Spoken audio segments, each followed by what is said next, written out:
믿기 힘든 일이 벌어졌습니다. 한국의 한 퇴직 교사가 단 한 장의 동전에서 3000년 전 문명의 비밀을 풀기 시작했습니다. 누구도 믿지 않았고 모두가 조롱했지만 그가 밝힌 고대 문자의 흔적은 전 세계 학계를 뒤흔들기 시작했습니다. 프랑스, 독일, 인도, 심지어 북한까지 모두가 하나의 진실 앞에 놀랐습니다.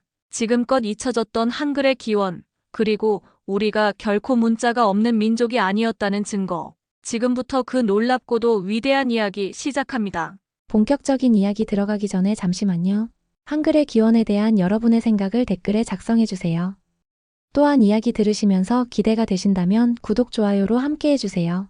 저는 장태영입니다. 경남 양산에서 나고 자라 고등학교에서 35년간 역사를 가르치다 퇴직한 평범한 사람이었어요. 하지만 퇴직 후 20년 동안은 전혀 평범하지 않은 일에 매달렸습니다. 바로 고대 화폐에 새겨진 문양을 해독하는 일이었죠. 명도전, 침수전, 참수전. 이 고대 화폐들을 처음 본 건 2005년 울산 박물관에서였습니다. 당시 아내와 함께 간 가족 나들이였죠. 아내는 도자기관에 관심이 있었지만 저는 왠지 화폐관에 끌렸어요. 유리창 너머 작은 동전 같은 것들이 진열되어 있었는데 그 표면에 새겨진 기이한 문양들을 보는 순간 뭔가 번개 맞은 듯한 느낌이 들었어요. 여보, 이거 좀 봐요. 저는 아내를 불렀어요. 이 문양들이 단순한 장식 같지 않아요. 아내는 고개를 갸웃했어요. 그냥 옛날 돈 아냐? 무슨 특별한 게 있어? 하지만 저는 계속 들여다보며 중얼거렸어요. 이건 뭔가 의미가 있는 것 같은데. 그때부터 저는 이 문양들을 연구하기 시작했어요. 주변에서는 다들 말렸습니다. 특히 같은 학교 동료들은 걱정했어요. 태영이, 그런 건 대학 교수나 전문가들이 이미 다 연구했을 텐데 뭘 새로 찾겠다고. 퇴직하고 시간이 남아서 그러는 거지. 다른 취미 찾아봐. 하지만 저는 포기할 수 없었습니다. 마치 이 문양들이 저에게 뭔가 중요한 이야기를 하려는 것 같았거든요. 매일 새벽 5시에 일어나 도서관에 갔어요. 고대사, 문자학, 고고학 관련 책들을 닥치는 대로 읽었어요. 처음엔 한자도 모르겠고 전문 용어도 어려웠지만 조금씩 이해가 되기 시작했어요. 가장 큰 변화는 3년 후였어요. 우연히 울산 반구대 암각화 사진과 명도전 문양을 나란히 놓고 보던 중 깜짝 놀랄 만한 발견을 했어요. 어떤 기호들이 너무나 유사했던 거예요.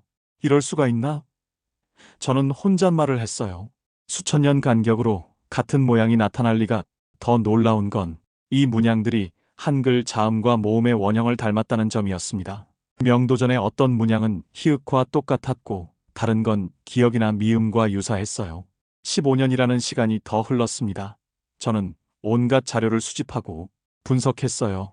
명도전만이 아니라 침수전, 참수전, 심지어 한국에서 발견된 다른 고대 화폐들까지 조사했죠. 점점 확신이 들었어요. 이건 단순한 장식이 아니라 어떤 체계를 가진 문자일 가능성이 높았어요. 2020년 코로나로 세상이 멈춰섰을 때 저는 용기를 내어 유튜브에 영상을 올렸습니다. 가림토 문자와 명도전의 비밀이라는 제목으로요. 영상을 준비하는 것도 쉽지 않았어요. 컴퓨터도 서툴고 영상 편집은 더욱 어려웠거든요. 아들이 와서 도와줘도 몇 달이 걸렸어요. 아버지, 정말 이런 영상 올리실 거예요? 아들이 걱정하는 목소리로 물었어요. 왜? 뭐가 문제야? 그냥 너무 주류와 다른 주장이라서요. 댓글이 험악할 것 같아요. 아들 말이 맞았어요. 영상을 올린 후 조회수는 고작 300회 정도였어요. 댓글은 더 처참했습니다. 또 다른 환빠 등장, 근거 없는 주장, 이런 걸로 시간 낭비하지 말고 다른 일해요 같은 비판이 대부분이었죠. 상처받았어요. 20년간의 연구가 이렇게 무시당하다니. 하지만 포기하지 않았어요.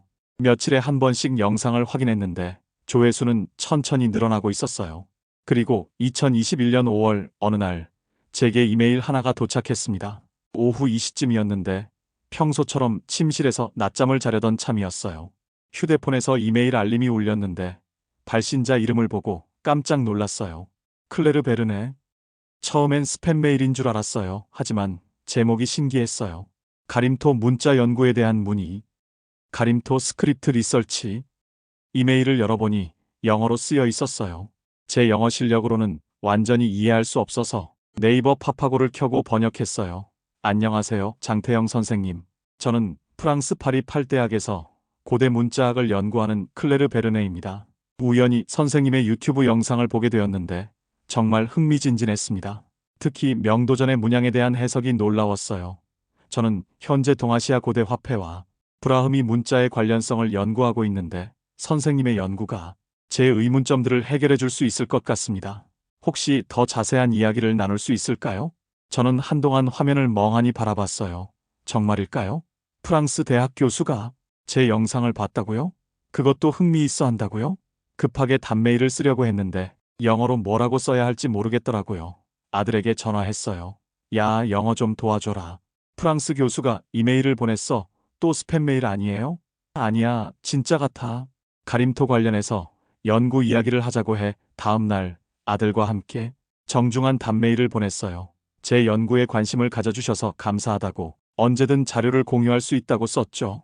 그 후 일주일 동안 저와 클레르는 이메일을 주고받았어요. 그녀가 프랑스어로 보낸 추가 자료를 보니 확실히 진짜 연구자였어요. 브라흐미 문자에 대한 논문들, 고대 인도 화폐 사진들 전문가만이 가질 수 있는 자료들이었어요. 가장 충격적이었던 건 그녀의 한마디였어요. 선생님의 명도전 해석을 보고 브라흐미 문자와의 유사성에 깜짝 놀랐어요. 이건 상형 문자도 아니고 그렇다고 순수한 한자도 아닙니다. 음소를 조합하는 특별한 구조를 가지고 있어요. 마치 현대 한글처럼요. 클레르의 이 한마디가 제 20년간의 연구에 대한 첫 번째 인정이었습니다. 한국에서는 무시받던 제 이론을 프랑스의 전문가가 진지하게 들여다보겠다고 나선 것이었어요. 그날 밤 저는 잠을 이룰 수 없었어요. 드디어 누군가가 제 말을 들어주려 한다는 기쁨과 정말 맞는 길을 가고 있었구나 하는 안도감이 교차했거든요. 클레르가 한국에 온 건 2021년 8월이었습니다. 코로나 때문에 입국 절차가 복잡했지만 그녀는 기어이 왔어요. 인천공항에서 처음 그녀를 본 순간을 잊을 수 없습니다. 예상보다 키가 작았고 40대 초반의 단정한 외모에 눈빛이 너무나 진지했어요. 장태영 선생님이시죠? 그녀가 먼저 다가와 악수를 청했어요. 영어로 말했지만 발음이 조금 특이했어요. 프랑스식 영어였나 봐요. 네, 클레르 교수님이시죠? 드디어 뵙게 되었네요. 저도 서툰 영어로 답했어요. 오, 한국어 할 줄 아세요? 놀랍게도 그녀가 한국어로 물었어요. 조금만요. 저는 영어가 서투르세요. 그녀는 웃으며 말했어요. 하지만 당신의 연구는 정말 궁금해요. 우리는 곧바로 제 연구실로 향했습니다. 양산의 작은 한옥을 개조한 공간이었죠. 문을 열자 클레르의 눈이 커졌어요. 와, 정말 멋져요. 벽면에는 명도전, 침수전, 참수전의 탁본과 사진들이 가득했고 한쪽에는 울산 반구대 암각화 복제본이 놓여 있었어요. 또 다른 벽에는 제가 20년간 수집한 자료들을 정리한 연표가 그려져 있었죠. 이건 정말 놀라운 작업이네요. 클레르는 탁본들을 하나씩 살펴보더니 감탄을 금치 못했어요. 이 기호들이 브라흐미 문자와 이렇게 유사할 줄은 몰랐어요. 저는 준비해온 자료를 펼쳤습니다. 명도전에 새겨진 문양과 한글 자음을 비교한 도표였어요. A4 용지 20장 분량으로 각각의 유사성을 자세히 분석해 놓았죠. 클레르 교수님, 이걸 보세요. 저는 마커로 가리키며 설명했어요. 명도전에 나오는 이 문양은 히읗과 닮았고 저건 기역, 그리고 이건 미음과 유사하지 않나요? 클레르는 한국어를 모르면서도 형태의 유사성을 금세 파악했어요. 오, 맞아요. 놀라워요. 음소를 표현하는 방식이 브라흐미 문자와 너무 비슷해요. 그런데 더 간결하고 체계적이에요. 그녀는 가방에서 노트북을 꺼내 보여줬어요. 브라흐미 문자의 구조를 분석한 자료였는데 정말 가림토와 유사한 점이 많았어요. 이렇게 봐요. 클레르가 화면을 가리키며 설명했어요. 브라흐미에서는 자음에 모음을 붙여서 음절을 만들어요. 가림토도 비슷한 방식으로 보이는데요. 정말이었어요. 제가 혼자 고민하던 부분을 그녀는 전문가의 시각으로 명확히 해석해주고 있었어요. 그날 밤 저희는 근처 한정식집에서 늦은 저녁을 먹었어요. 클레르는 처음 먹는 한국 음식에 신기해하면서도 열심히 젓가락으로 반찬을 집어 먹었어요. 교수님, 저는 용기를 내어 제 진짜 생각을 털어놓았습니다. 저는 세종대왕이 한글을 창제한 게 아니라 복원했을 가능성을 봅니다. 이 가림토 문자가 그 원형이었을 수도 있어요. 클레르는 젓가락을 들고 있던 손을 멈추고 저를 바라봤어요. 정말 급진적인 이론이네요. 한국 학계에서는 어떻게 생각해요? 대부분 반대하죠. 증거가 부족하다고, 억지 주장이라고 저는 쓴웃음을 지었어요. 하지만 불가능하다고 단정할 이유도 없어요. 클레르의 눈이 반짝였어요. 실제로 음소 문자 시스템이 이미 존재했다면 세종대왕은 정말 천재이지만 언어학적 소양을 어디서 얻었을까요? 그 말이 저에게 새로운 시각을 줬어요. 세종대왕 시대에 갑자기 이런 정교한 문자 체계가 나올 수 있었던 배경에 대해 다시 생각해보게 되었거든요. 다음 날부터 우리는 현장 답사를 시작했어요. 첫 번째 목적지는 울산 반구대 암각화였습니다. 새벽 5시에 출발해서 오전 8시쯤 도착했어요. 클레르는 처음 보는 암각화에 완전히 매혹된 것 같았어요. 이건 단순한 그림이 아니에요. 클레르는 암각화를 자세히 들여다보며 중얼거렸어요. 체계가 있어요. 규칙이 있고요. 맞습니다. 저도 동의했죠. 처음엔 상형에서 출발했지만 점차 음소를 표현하는 방향으로 발전한 것 같아요. 마치 이집트 문자가 그랬듯이요. 클레르는 브라흐미 문자 자료를 꺼내 비교해 보더니 말했어요. 브라흐미도 처음엔 표이 문자에서 출발했어요. 하지만 점차 음소를 나타내는 방향으로 변화했죠.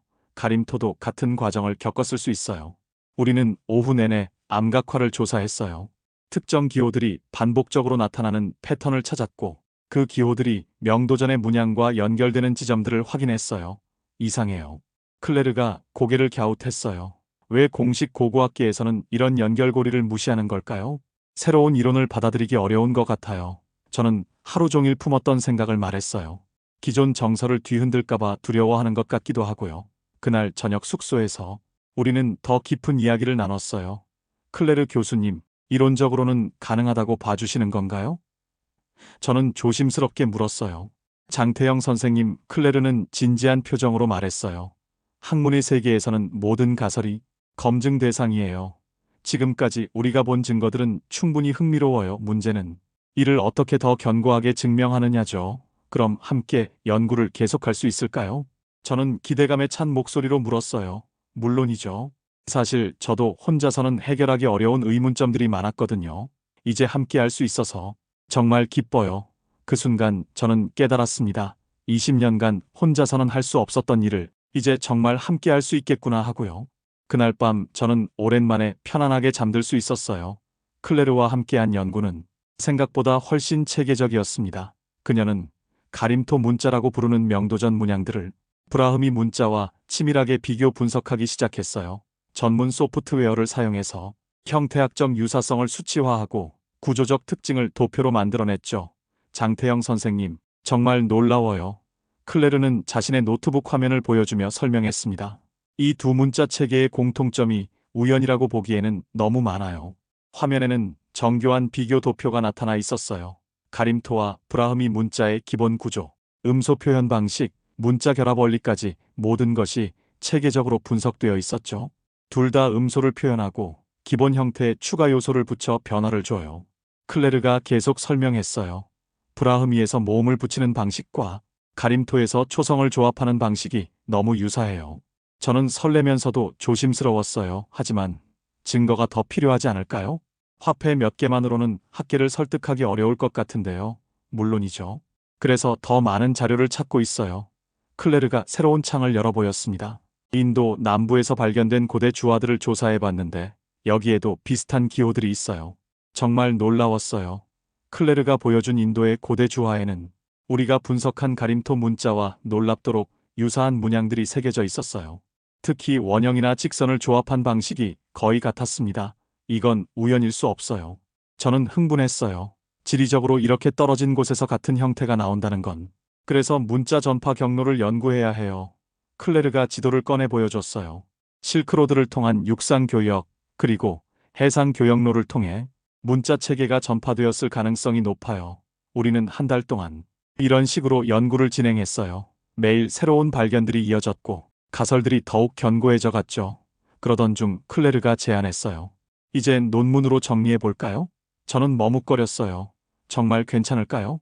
한국에서도 비주류 이론인데 국제학계에서 받아들여질까요? 클레르는 확신에 찬 목소리로 말했어요. 장태영 선생님, 학문의 발전은 항상 의문을 제기하는 것에서 시작해요. 우리가 발견한 것들을 감추고만 있을 수는 없어요. 정리해서 발표하는 게 맞아요. 2021년 말, 우리는 첫 번째 논문을 작성하기 시작했어요. 제목은 동아시아, 고대 화폐에 나타난 음소 문자적 특징 가림토와 브라흐미의 구조적 유사성이었어요. 클레르가 영어로 쓰고 저는 한국어 자료를 정리했습니다. 논문 작성 과정은 생각보다 복잡했어요. 특히 전문 용어를 정확히 번역하는 것이 어려웠죠. 가림토를 영어로 어떻게 표기해야 할지부터 고민이었어요. 2022년 2월 드디어 논문을 완성해서 국제문자학 저널에 투고했어요. 제가 쓸 수 있는 모든 자료와 증거를 담았죠. 그리고는 기다렸어요. 심사 결과를 기다리는 2달은 정말 길었어요. 그런데 결과는 참담했어요. 거절당한 것이었습니다. 심사평은 가혹했어요. 증거 부족 화폐 문양의 유사성만으로는 문자적 특성을 증명하기 어려움 성급한 일반화 몇 가지 유사점을 근거로 전체 문자 체계를 주장하는 것은 무리 유사 역사학의 오류 과도한 상상력과 부족한 실증적 근거 읽는 내내 속이 쓰렸어요. 심지어 한 심사위원은 이런 종류의 연구는 학술 저널이 아닌 대중서로 출간하는 것이 적절하다고까지 썼어요. 클레르는 낙관적으로 반응했어요. 첫 번째 시도가 성공하는 경우는 드물어요. 우리가 주장하는 건 기존 학설과 상당히 다르니까요. 더 견고한 증거를 모으면 돼요. 하지만 저는 실망이 컸어요. 역시 안 되는 건가요? 20년간 연구한 게 이렇게 무시당하다니. 아니에요. 클레르가 제 어깨를 두드렸어요. 이건 시작일 뿐이에요. 모든 새로운 이론은 이런 과정을 거쳐요. 한국 내 반응은 더 혹독했습니다. 논문이 거절되었다는 소식이 알려지자 어떤 고고학자는 언론과의 인터뷰에서 역시나라며 비꼬았어요. 비전문가의 무리한 추측이 결국 국제학계에서도 통하지 않은 거죠. 가림토라는 것 자체가 존재하지도 않는 허상인데 무슨 문자체계에 운운하는지 언어학자들도 가세했어요. 한글 창제 배경을 왜곡하는 위험한 주장입니다. 세종대왕의 업적을 깎아내리려는 시도로 밖에 보이지 않아요. SNS에서도 조롱이 쏟아졌어요. 또 실패한 국뽕이론. 아마추어가 감히 학계에 도전하다가 발려. 역시 전문가들이 옳았다는 댓글들이 줄을 이었어요. 저는 며칠 동안 우울했어요. 클레르에게도 미안했고 20년간의 노력이 헛된 것 같아 자괴감에 빠졌죠. 하지만 의외의 곳에서 반응이 왔어요. 어느 날 클레르가 흥분된 목소리로 전화했어요. 장태영 선생님, 북한에서 이메일이 왔어요. 북한에서요? 저는 깜짝 놀랐어요. 네, 조선민주주의인민공화국 사회과학원에서요. 우리 연구에 대해 알고 있다고 관련 자료를 공유하고 싶다고 해요. 신기했어요. 남한에서는 무시받는 연구가 북한에서는 관심을 받다니. 며칠 후 실제로 북한에서 자료가 도착했어요. 비공식적이지만 침수전 분석에 관한 상당히 자세한 보고서였어요. 이거 진짜 대단한데요. 저는 자료를 보며 놀랐어요. 북한 연구진들이 분석한 침수전 문양은 우리의 가림토 연구와 놀랍도록 일치하는 부분이 많았어요. 더 놀라운 건 해방 직후부터 북한에서는 가림토와 유사한 고대 문자에 대한 연구가 계속되어 왔다는 사실이었어요.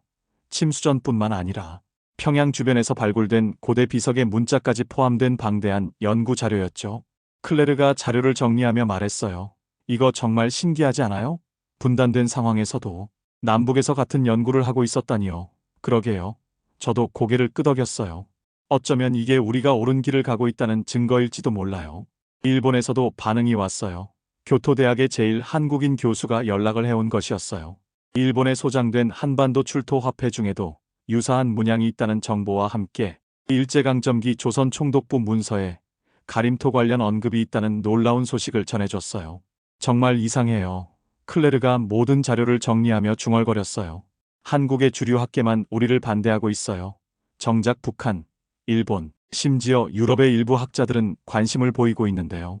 정말 아이러니했습니다. 분단된 상황 속에서도 남과 북에서 같은 연구가 진행되고 있었고 일본과 유럽의 연구자들도 우리를 주목하고 있었어요. 하지만 한국에서만큼은 계속 외면받고 있었습니다. 어느 날 저는 클레르에게 솔직한 심정을 털어놓았어요. 교수님, 정말 지쳐요. 이렇게 계속해도 될까요? 언론에서는 계속 조롱하고 학계에서는 무시하고. 클레르는 잠시 생각하더니 말했습니다. 장태영 선생님, 갈릴레이가 그래도 지구는 돈다고 했던 이유를 아세요? 글쎄요. 진실은 사람들이 받아들이든 말든 진실이거든요. 클레르의 눈빛이 확고했어요. 우리가 발견한 증거들은 사라지지 않아요. 지금 인정받지 못해도 언젠가는 누군가 우리가 옳았다는 걸 알아볼 거예요. 그 말이 제게 큰 힘이 되었어요. 학계의 반대를 받더라도 언론의 조롱을 받더라도 우리가 발견한 것들은 계속 연구할 가치가 있었습니다. 북한에서 온 마지막 자료를 보면서 클레르가 의미심장하게 말했어요. 분단된 민족의 양쪽 끝에서 같은 문양을 해석하고 있다는 게 우연일까요? 어쩌면 이게 바로 우리가 찾던 답의 열쇠일지도 몰라요. 저도 동감했어요. 정치적으로는 분리되어 있지만 문화와 언어, 그리고 문자의 뿌리는 하나였을 가능성이 높았으니까요. 그럼 더 열심히 해봅시다. 저는 새로운 결심을 다졌어요. 아직 보여줄 증거가 더 많으니까요. 클레르가 환하게 웃었어요. 좋습니다. 다음 단계로 넘어가죠. 이제 더 체계적인 현장 조사를 시작해야 할 때예요. 2022년 하반기, 저와 클레르의 연구는 한국 언론의 본격적인 관심을 끌기 시작했어요. 하지만 그 관심은 우리가 원하는 방향이 아니었습니다. 또 다른 국뽕 역사 이론, 전문가들이 일축한 가림토 주장, 유튜버 출신 아마추어의 억지 주장이라는 자극적인 제목들이 여러 언론 매체에 쏟아졌어요. 저는 하루 종일 항해 전화와 이메일에 시달렸습니다. 가장 충격적이었던 건 한 방송국에서 나온 출연 요청이었어요. 토론 프로그램에 출연해서 제 이론을 설명해달라는 내용이었죠. 처음엔 우리 연구를 제대로 알릴 기회라고 생각했어요. 클레르 교수님, 방송 출연 요청이 왔는데 어떻게 생각하세요? 좋은 기회일 수 있어요. 하지만 조심하세요. 방송국의 의도를 잘 파악해야 해요. 방송국에 가서 보니 느낌이 이상했어요. 상대편에는 서울대 한국사학과 교수와 유명한 고고학자가 앉아 있었고 저는 혼자였어요. 진행자의 표정도 묘했고요. 방송이 시작되자마자 분위기가 이상해졌어요. 진행자가 먼저 공격적으로 물었어요. 장태영 씨, 명도전이 문자라는 증거가 어디 있나요? 그냥 화폐에 새겨진 장식이나 기호일 수도 있잖아요. 저는 준비해온 자료를 꺼내려 했지만 카메라가 돌아가는 상황에서 제대로 설명하기가 어려웠어요. 그런 건 저희가 조사한 바로는. 그러자 서울대 교수가 끼어들었어요. 설사 그게 문자라고 해도 그것이 한글의 조상이라는 건 너무 비약 아닌가요? 단순한 유사성만으로 그런 주장을 하는 건 학문적이지 않습니다. 고고학자도 가세했어요. 가림토라는 것 자체가 입증되지 않은 가설입니다. 고고학적 증거가 전혀 없어요. 화폐 몇 개로는 어떤 결론도 내릴 수 없습니다. 저는 당황했어요. 이건 토론이 아니라 일방적인 공격이었거든요. 제가 말하려고 할 때마다 말을 끊고 준비해온 자료도 제대로 보여줄 수 없었어요. 잠깐요. 제가 설명드리고 싶은데. 아니, 답부터 해보세요. 가림토가 실제로 존재했다는 확실한 증거는 무엇인가요? 30분 동안 저는 완전히 몰매를 맞았어요. 방송이 끝나고 나올 때 저는 기진맥진했어요. 진행자가 마지막에 한 말이 특히 상처였어요. 시청자 여러분, 학문은 상상이 아닙니다. 확실한 증거와 치밀한 분석이 필요하죠. 방송 당일 저녁, 클레르가 위로해줬어요. 걱정하지 마세요. 콜럼버스도 지구가 둥글다고 했을 때 모두가 비웃었어요. 하지만 저는 지쳤어요. 교수님, 정말 모르겠어요. 한국에서 태어나고 자란 제가 한국 고대 문자에 대해 이야기하는데 왜 이렇게 배척받아야 하는지 새로운 것을 받아들이기는 어려워요. 하지만 포기하지 마세요. 그러던 중 의외의 곳에서 지지가 나왔어요. 일본 도쿄대학의 김성철 교수가 연락해온 것이었습니다. 그는 제일 한국인 2세로 한반도 고대사를 연구하고 있었어요. 장태영 선생님의 연구, 정말 흥미롭게 읽었습니다. 저도 한반도 고대 문자에 대해 오래 궁금해했거든요. 김 교수는 놀라운 정보를 제공했어요. 일본에 소장된 한반도 출토 화폐들 중에도 비슷한 문양이 있다고 알려줬죠. 게다가 일제강점기 조선 총독부 자료에 가림토와 관련된 언급이 있다는 정보도 함께요. 조선 총독부에서 1930년대에 작성한 조선고대 문화조사 보고서에 이런 내용이 있어요. 명도전 및 침수전에 나타나는 특이한 기호들은 한자와는 다른 체계를 보여준다고 되어 있었거든요. 정말 놀라웠어요. 일제강점기에도 이미 이런 문제의식이 있었다는 것이었죠. 북한으로부터도 더 많은 자료가 도착했어요. 이번에는 단순한 침수전 분석이 아니라 평양 주변에서 발굴된 고대 문자 유물들까지 포함되어 있었어요. 놀랍게도 우리가 분석한 가림토 패턴과 일치하는 부분이 상당히 많았어요. 가장 흥미로운 것은 북한 연구진의 해석이었어요. 그들은 침수전의 문양을 기역, 니은, 디귿과 유사한 자음 체계로 분석하고 있었어요. 우리와 거의 같은 결론이었죠. 클레르가 자료를 정리하며 말했어요. 정말 이상해요. 한국의 주류 학계만 반대하고 있어요. 북한, 일본, 그리고 일부 유럽 학자들은 우리를 지지하는데요. 정말 아이러니했습니다. 기분도 복잡했고요. 제 조국에서는 무시받는데 다른 나라 사람들이 더 관심을 보인다니. 어느 날 저녁, 저는 우연히 온라인에서 우리 연구를 지지하는 댓글을 발견했어요. 대학생이 쓴 것 같았는데 내용이 깊이 있었어요.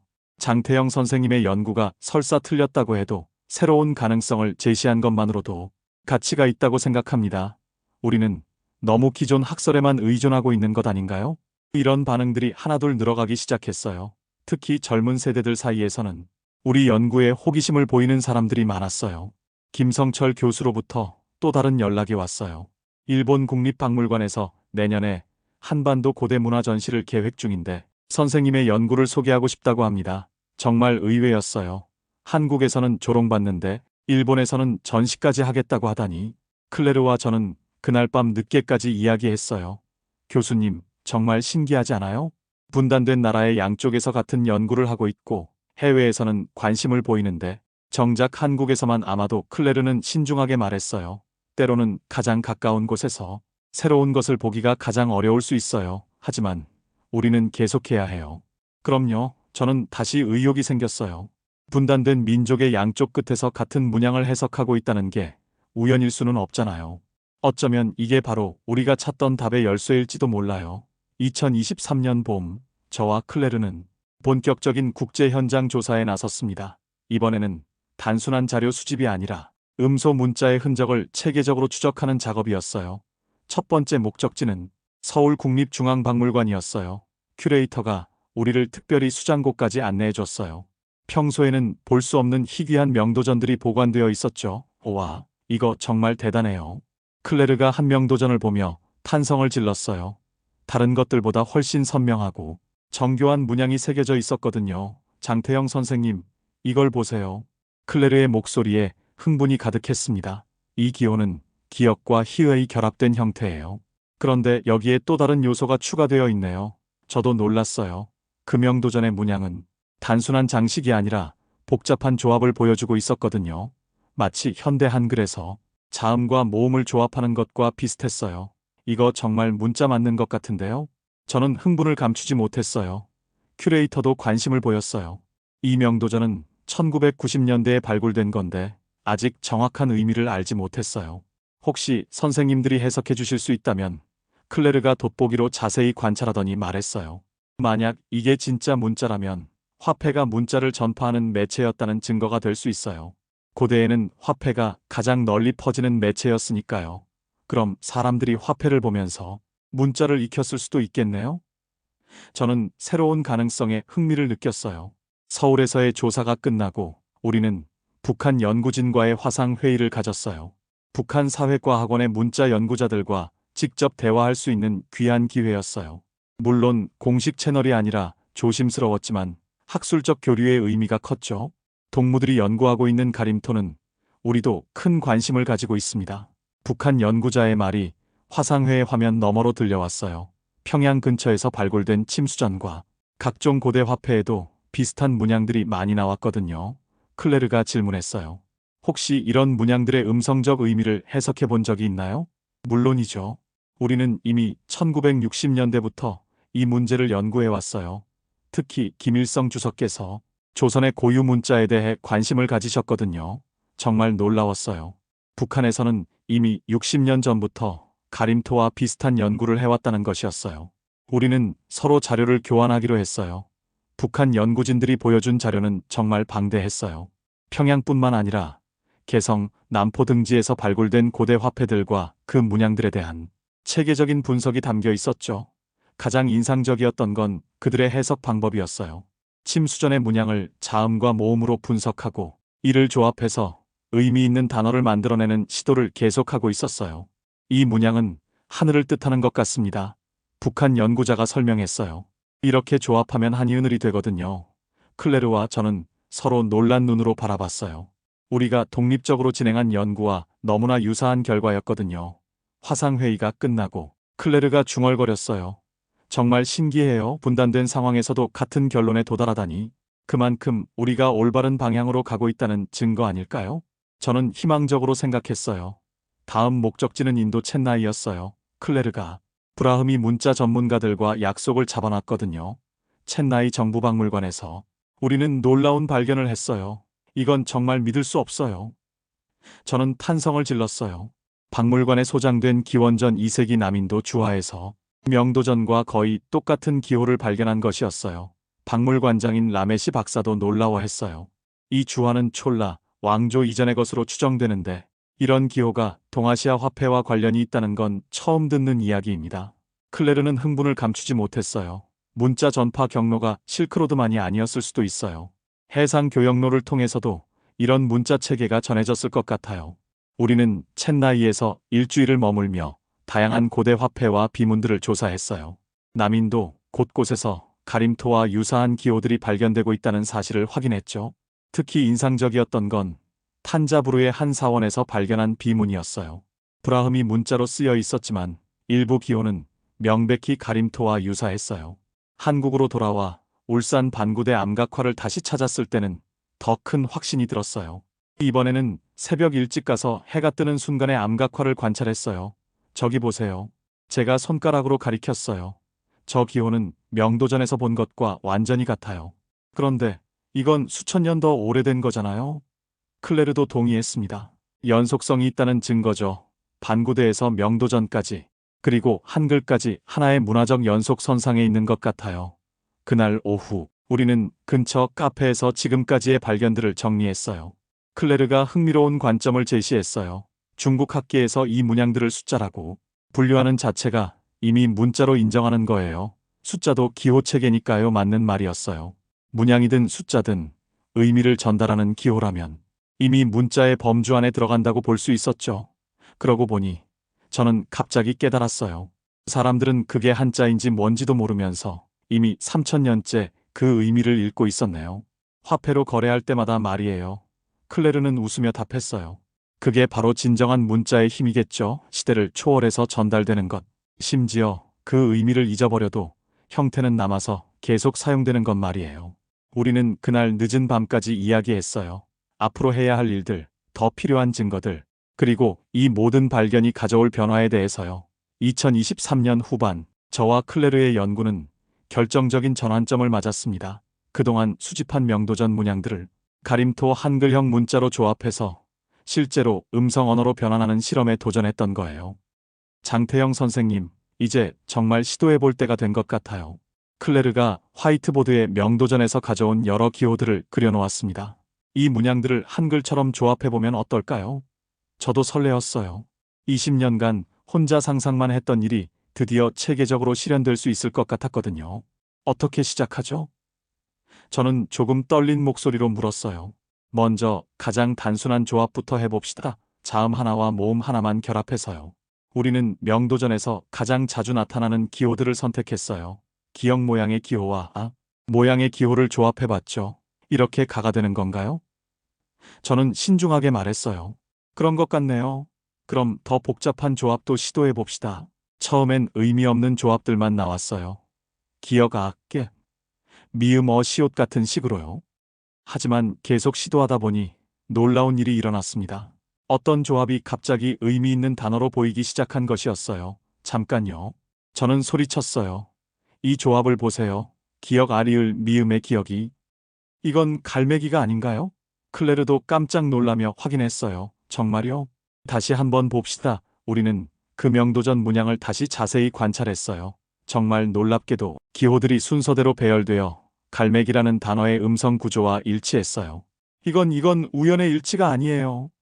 클레르의 목소리가 흥분으로 떨렸어요. 우리는 며칠 동안 이 작업에 완전히 몰입했어요.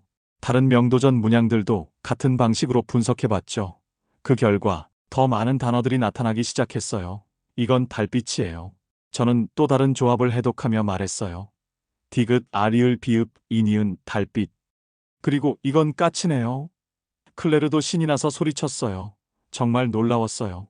모두 자연현상이나 동물과 관련된 직관적인 개념들이었어요. 마치 고대 사람들이 자연을 관찰하며 만든 단어들 같았죠. 가장 감동적인 순간은 한 침수전에서 완성된 문장 같은 구조를 발견했을 때였어요.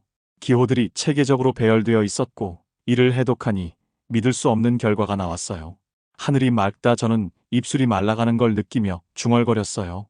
이 침수전에 하늘이 맑다라고 쓰여 있어요. 클레르도 감동했어요. 3000년 전 누군가가 하늘을 보며 남긴 말일까요? 정말 종교를 뛰어넘는 감동이네요. 우리는 발견한 내용을 정리하기 시작했어요. 명도전과 침수전에서 해독한 단어들은 총 15개였고 완성된 문장은 3개였어요. 규모가 작아 보일 수 있지만 이는 가림토가 실제 언어 체계였다는 강력한 증거였어요.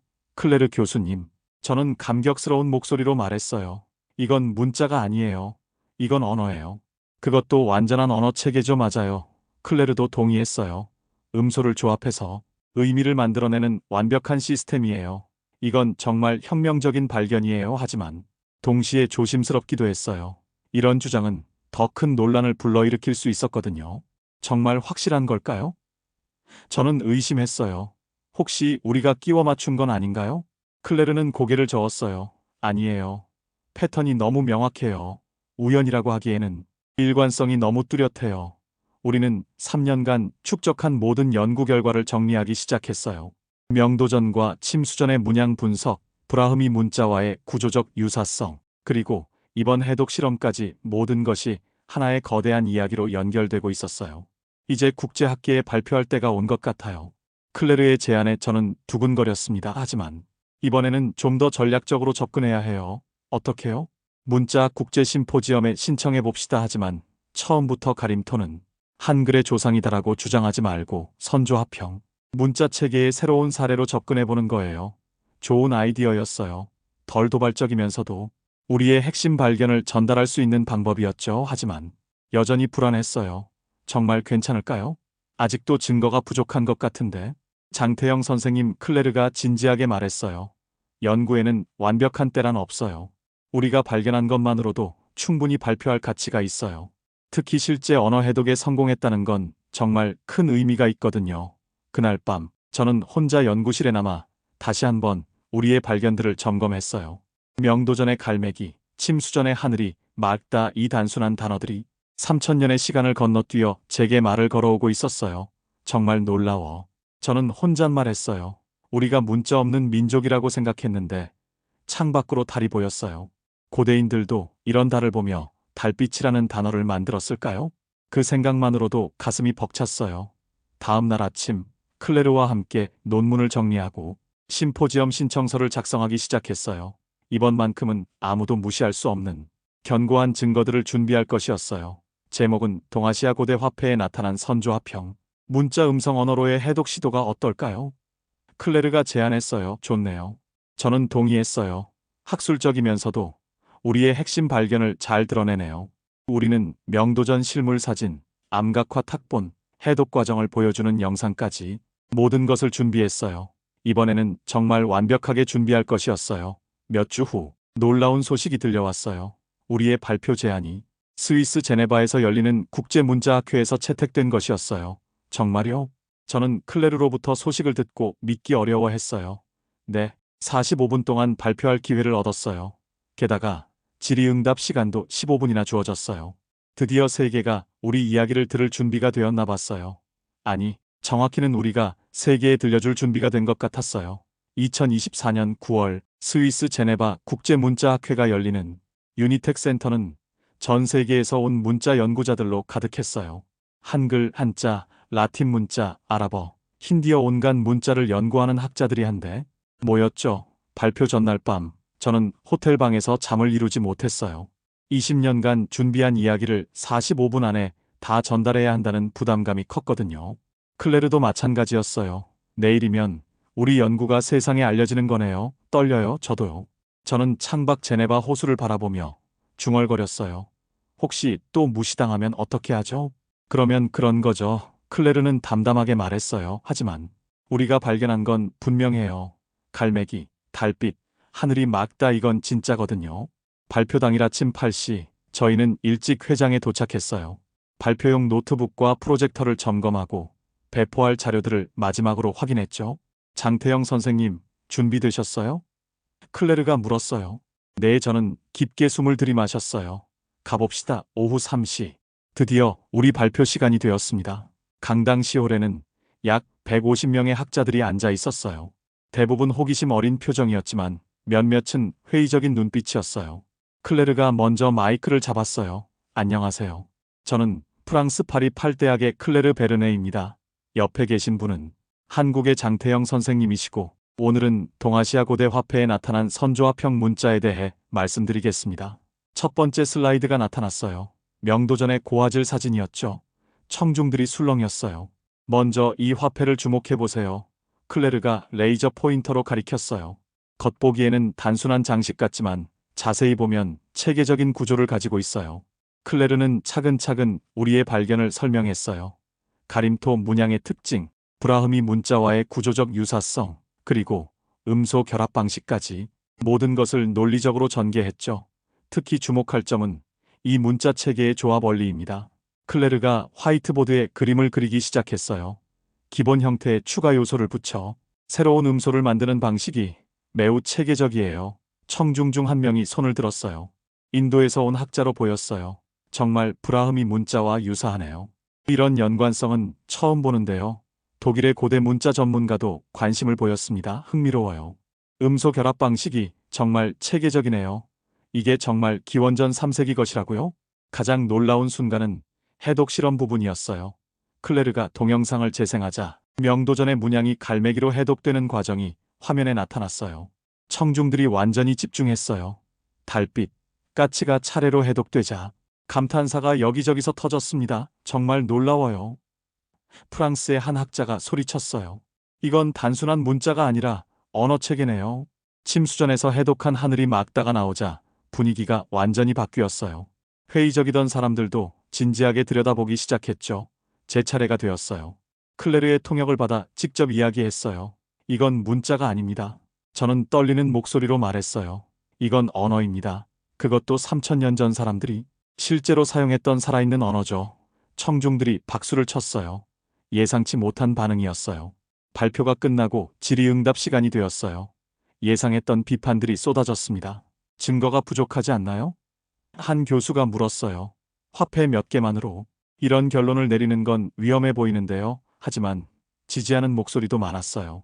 리투아니아에서 온 교수가 말했습니다. 문자와 비문자의 경계를 재정의해야 할 때가 온 것 같아요. 이런 연구야말로 학문 발전의 원동력이죠. 체코의 문자학자도 흥미를 보였어요. 동유럽에서도 비슷한 사례를 연구하고 있어요. 브라흐미 가림토 연계 가능성은 충분히 탐구할 가치가 있어요. 가장 인상적이었던 말은 체코의 수메르 문자 전문가에게서 나왔습니다.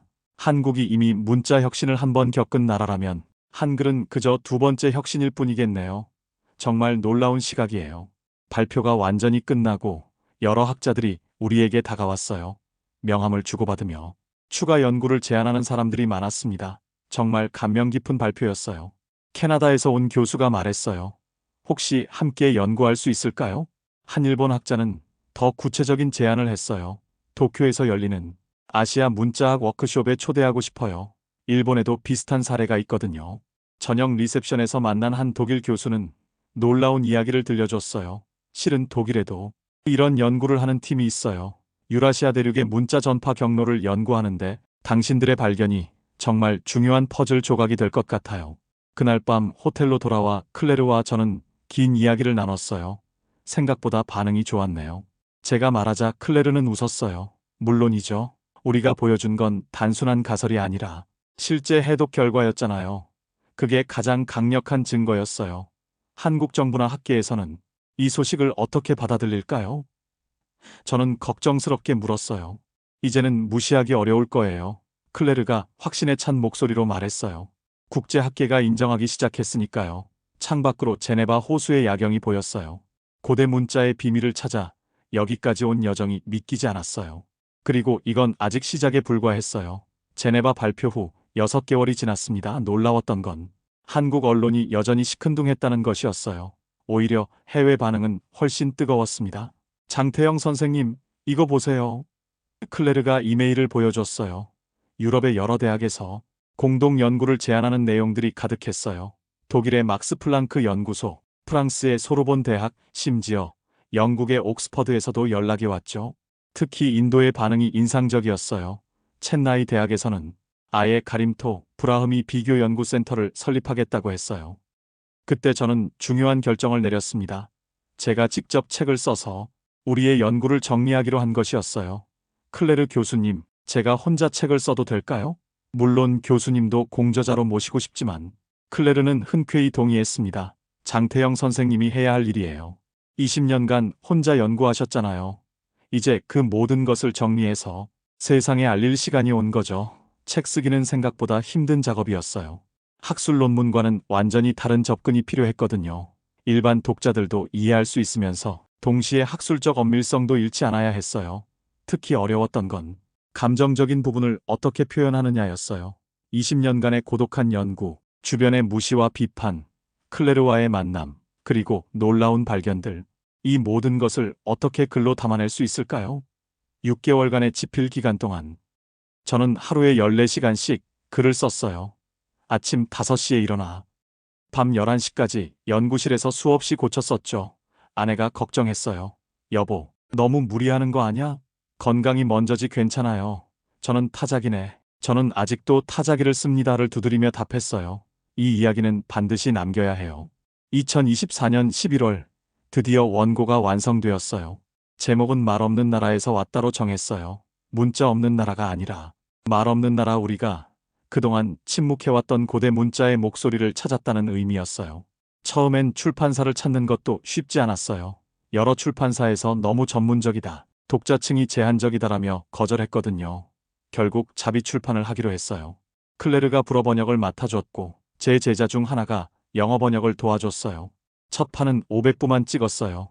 대형 서점에 배치될 가능성도 희박했고 온라인 서점과 몇 개 독립 서점에서만 팔 계획이었어요. 그런데 예상과 달리 책이 조용히 퍼지기 시작했어요. 처음엔 문자에 관심 있는 마니아층에서, 그 다음엔 대학생들 사이에서 입소문이 났어요. SNS에서 독자 리뷰가 올라오기 시작했어요. 정말 흥미진진한 책입니다. 20년간의 외로운 연구가 이런 성과로 이어질 줄이야. 가림토가 정말 존재했을까요? 읽으면서 계속 궁금해졌어요.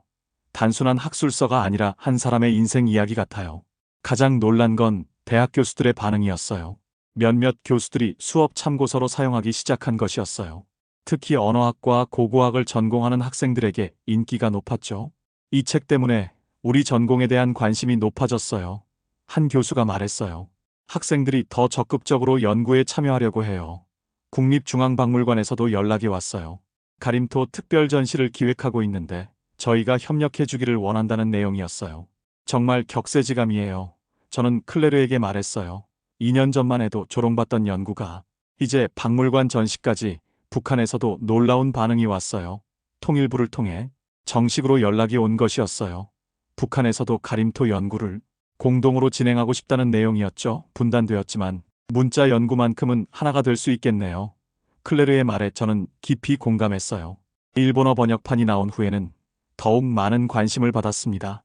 일본의 여러 대학에서 초청 강연 요청이 쏟아졌어요. 도쿄 대학에서의 강연은 특히 기억에 남아요.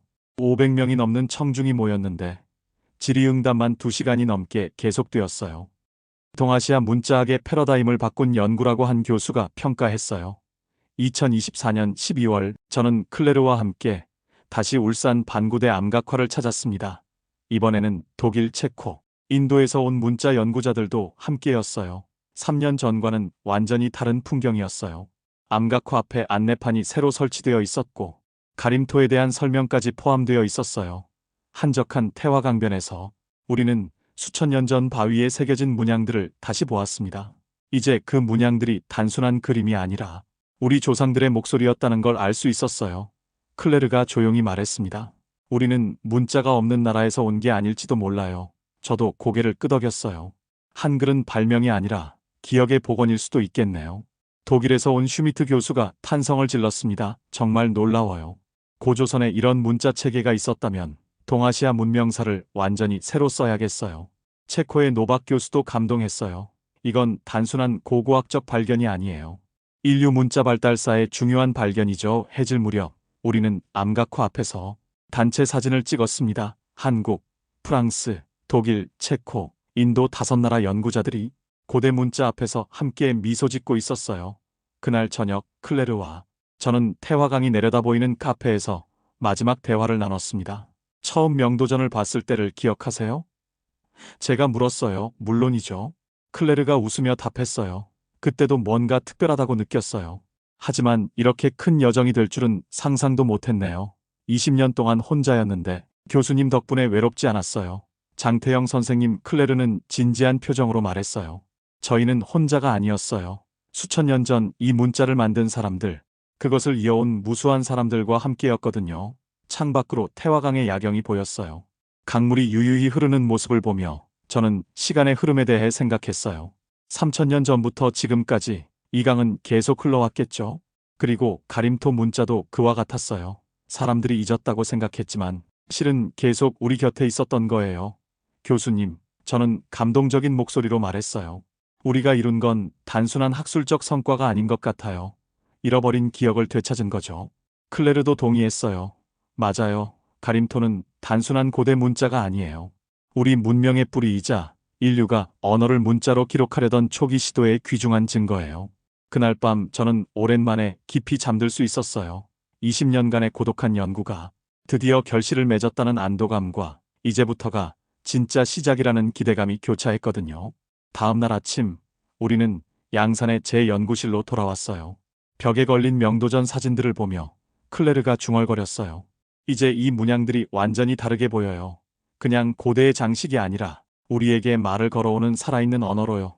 올 여름에는 서울에서 가림토와 동아시아 고대 문자라는 국제학술대회가 열릴 예정입니다. 세계 각국에서 100여 명의 연구자들이 참가할 거예요. 이제 가림토는 더 이상 변방의 이론이 아닙니다. 하지만 저는 여전히 양산의 작은 연구실에서 새로운 발견을 꿈꾸며 연구를 계속하고 있어요. 아직 해독하지 못한 문양들이 많거든요. 그리고 북한과의 공동 연구도 시작될 예정이고요. 얼마 전에는 정말 놀라운 일이 있었어요. 지역에서 중학생 한 명이 연구실로 찾아온 것이었어요. 가림토에 대해 궁금해서 왔다는 거였어요. 할아버지, 정말 우리 조상들이 한글 전에도 문자를 썼어요? 그 아이의 순수한 질문에 제 가슴이 먹먹해졌어요. 그럴 가능성이 높단다. 우리는 생각보다 훨씬 오래전부터 문자를 가진 민족이었을지도 몰라. 우와. 그럼 우리가 세계에서 가장 오래된 문자를 가진 민족일 수도 있겠네요. 그 아이의 반짝이는 눈을 보며 저는 우리 연구의 진짜 의미를 깨달았어요. 단순히 학술적 호기심을 충족하는 것이 아니라 우리 후손들에게 올바른 역사 인식을 물려주는 일이었거든요. 클레르가 프랑스로 돌아가기 전 마지막 날, 우리는 반구대 암각화를 다시 한번 찾았어요. 이번엔 둘만의 시간이었죠. 장태영 선생님, 클레르가 암각화를 바라보며 말했어요. 우리가 함께한 이 여정을 평생 잊지 못할 거예요. 저도요. 저는 솔직한 마음을 털어놓았어요. 혼자였다면 절대 할 수 없었을 거예요. 정말 고마워요. 아니에요. 저야말로 감사해요. 이런 놀라운 발견에 함께할 수 있어서 영광이었어요. 마지막 순간 클레르가 의미 있는 말을 했어요. 우리가 증명한 건 단순히 가림토의 존재가 아니에요. 문자에는 국경이 없다는 것, 그리고 인류의 지적 유산은 함께 보존하고 연구해야 한다는 것이에요. 우리는 문자가 없는 나라에서 온 게 아니라는 것 말이에요. 세종대왕이 한글을 창제할 때 어쩌면 그분은 완전히 새로운 것을 만든 게 아니라 우리 민족 깊숙한 곳에 잠들어 있던 문자의 기억을 되살린 것일지도 몰라요. 가림토가 바로 그 잃어버린 기억의 편린일 수 있고요. 20년간의 연구를 통해 제가 배운 건 이런 거예요. 진실은 기다려줍니다. 아무도 관심 갖지 않아도, 무시당해도, 조롱받아도 진실은 그 자리에 있어요. 그리고 언젠가는 누군가 그 진실을 발견할 거예요. 우리는 아직 풀어야 할 퍼즐이 너무나 많거든요. 당신의 댓글 하나가 다음 감동을 만듭니다. 구독, 좋아요 잊지 마세요.